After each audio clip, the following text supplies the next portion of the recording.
দোলা ভাই, আপনি আমার সাথে কি করছেন? আমি তো আপনার ছোট বোনের মতো।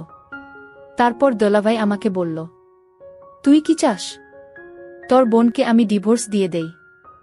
আমি বললাম, না দুলাভাই, তাহলে আমি যা করছি তুই তা করতে দে। আর যদি বেশি ভাড়া ভারী করছ তাহলে আমি তোর বোনকে তালাক দিয়ে দিব। আমি বললাম, দোলাভাই, তাহলে আপনি আমার সাথে কি করতে চাইছেন? তারপর দোলাভাই আমার সাথে এমন আচরণ করতে চাইল, তাতে আমার দম বন্ধ হয়ে যাওয়ার মতো অবস্থা হলো। আমি আর কোনো কথা বলতে পারলাম না। ওমা হঠাৎ দেখি সে আমার সাথে অন্য রকম আচরণ করতেছে। রাগে আমি দোলাভাইকে একটা জোরে ধাক্কা মেরে ফেলে দিই। ধাক্কা মেরে ফেলে দেওয়ার পর দোলাভাই ক্ষুব্ধ হয়ে আমার সাথে যা করল তা শুনলে বন্ধুরা তোমাদের মাথা গরম হয়ে যাবে, হাটের কাজ করতে বাধ্য হবে। তাহলে চলুন বন্ধুরা, গল্পটি শুরু করি। গল্পটি শুরু করার আগে বন্ধুরা, তোমাদের নিকট আমার বিশেষ অনুরোধ, দয়া করে তোমরা আমার চ্যানেলটি সাবস্ক্রাইব করে আমাকে সাপোর্ট করবা। হ্যালো বন্ধুরা, আমার নাম অহনা রহমান অনু, তবে সবাই আমাকে অনু বলে ডাকে। প্রিয় বন্ধুরা, গোপনীয়তা রক্ষা করার জন্য আমি এখানে আমার নাম ব্যবহার করলাম। আমার গ্রামের বাড়ি রাজশাহী। আমার বাবা একটি বেসরকারি কোম্পানিতে চাকরি করে, আর মা গৃহিণী।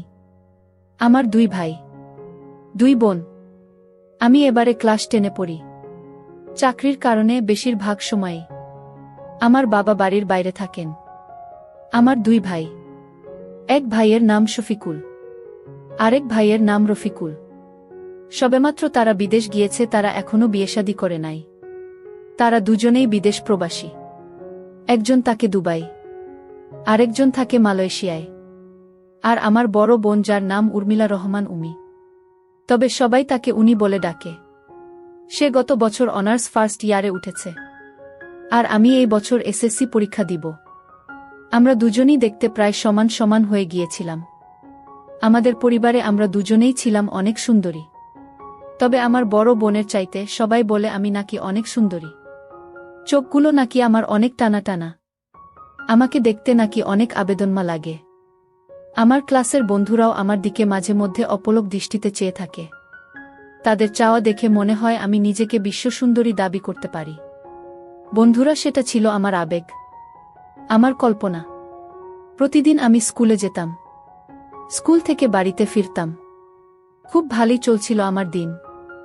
হঠাৎ একদিন আমি পিছনের দিকে চেয়ে দেখি, একটি মোটরসাইকেলে করে একটি ছেলে আমার পিছু নিতে লাগল।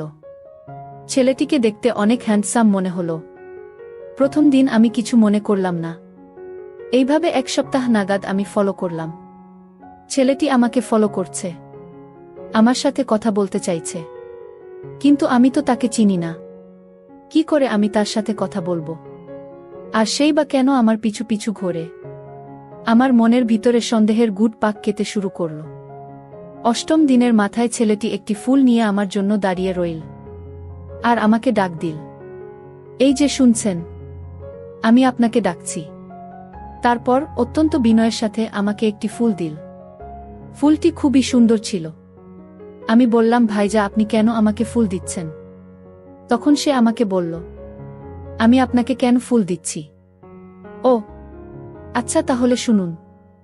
অপরিচিত কাউকে যদি ভালো লাগে, তাহলে এই ভালো লাগাটা প্রকাশ করার জন্য সর্বপ্রথম ফুল দিয়ে প্রকাশ করায় আমার কাছে বেটার মনে হচ্ছে। আমি বললাম, ও আচ্ছা, তাই তো আমাকে আপনার কেমন লাগে? সে বলল, দুনিয়াতে তোমার মতো সুন্দর, তোমার মতো স্মার্ট, তোমার মতো হ্যান্ডসাম, তোমার মতো কিউট মেয়ে আমি আর জীবনে দেখি নাই। তখন আমি বললাম, ভাইজা, আপনি এটা কি বলছেন? আমি তো দেখতে এত সুন্দর না। আজ এ পর্যন্ত কেউ আমাকে এভাবেই প্রশংসা করল না। যাই হোক ভাইজা, তবে আপনি আমার কাছ থেকে কি চান? কেনই বা আপনি প্রতিদিন আমাকে ফলো করেন? তারপর ছেলেটি বলল, আমি আপনার কাছে কি চাই তা আপনি বুঝেন না। আমার চোখের ভাষা, আমার মনের ভাষা, আমার ঘোরাঘুরি কি বলে দেয় না আমি আপনার কাছে কি চাই? আমি বললাম, ছি ছি ভাইজা, আপনি এসব কি বলছেন? এসব করা ভালো না। তারপর ছেলেটি আমাকে বলল, শুনুন, আমি তোমাকে খারাপ কোনো কিছু বলি নাই। আমি তোমাকে শুধু এইটুকুই বলতে চাই, আমি তোমাকে ভালোবাসতে চাই। আমি তোমাকে বিয়ে করতে চাই। আমি বললাম, কি বলছেন ভাইজা? আমি তো আপনাকে ভালো করে চিনি না। তাহলে আমি কি করে আপনার সাথে কথা বলবো? আর তাছাড়াও আপনি যদি আমাকে বিয়ে করতে চান, তাহলে আমার পরিবারকে আপনি জানান। আর এইসব প্রেম ভালোবাসা আমার দ্বারা হবে না। ছেলেটি বলল, দেখুন, আপনি আমাকে চিনেন না, আমিও আপনাকে চিনি না। তো আমরা কিছুদিন নিজেদের মধ্যে কথা বলি, একে অপরকে খুব ভালোভাবে চিনি। ছেলেটির কথা শুনে মনে হলো ছেলেটি অনেক ভদ্র। তাই আমি তাকে জিজ্ঞেস করলাম, ভাইজা, আপনার নাম কি? সে তখন বলল, আমার নাম রোহিত তালুকদার। আমার গ্রামের বাড়ি হবিগঞ্জ জেলায়। আমি এখানে চাকরির সুবাদে এসেছি। আমি এই শহরেই থাকি। তোমাদের বাড়ির আশপাশেই আমার বাসা। তোমাকে যেদিন আমি প্রথম দেখেছিলাম, সেদিনই আমার মনে ধরেছিল। তারপর থেকেই আমি তোমার পিছনে ঘোরাঘুরি শুরু করলাম। আমি বললাম, ভাইজা, আপনার বাড়ি হবিগঞ্জ আর আমার বাড়ি রাজশাহী, সুতরাং বিদেশি ছেলেদেরকে বিশ্বাস করতে আমার খুব ভয় হয়। আর ইদানিং ছেলেরা কত ধরনের প্রতারণা করছে মেয়েদের সাথে। সরি ভাইজা, আমাকে মাফ করে দিয়েন। আমার এরকম কথা শুনে ছেলেটির মন খারাপ হয়ে গেল। বুঝতে পারছি ছেলেটি নিজেকে খুব অসহায় মনে করছে। তারপর ছেলেটি চলে যেতে চাইল।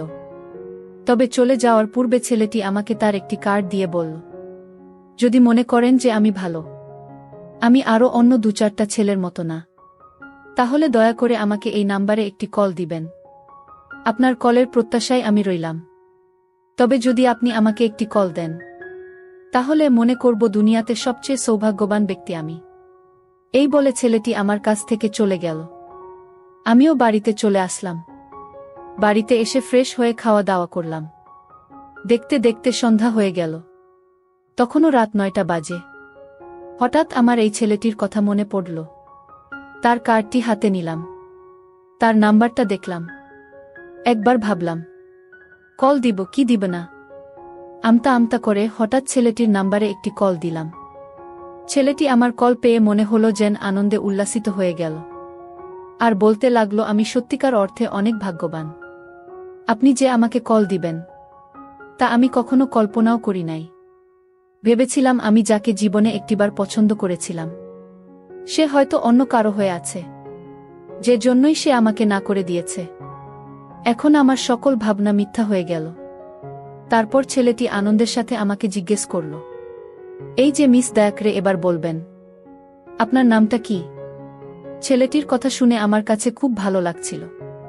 খুব মিষ্টি কণ্ঠ।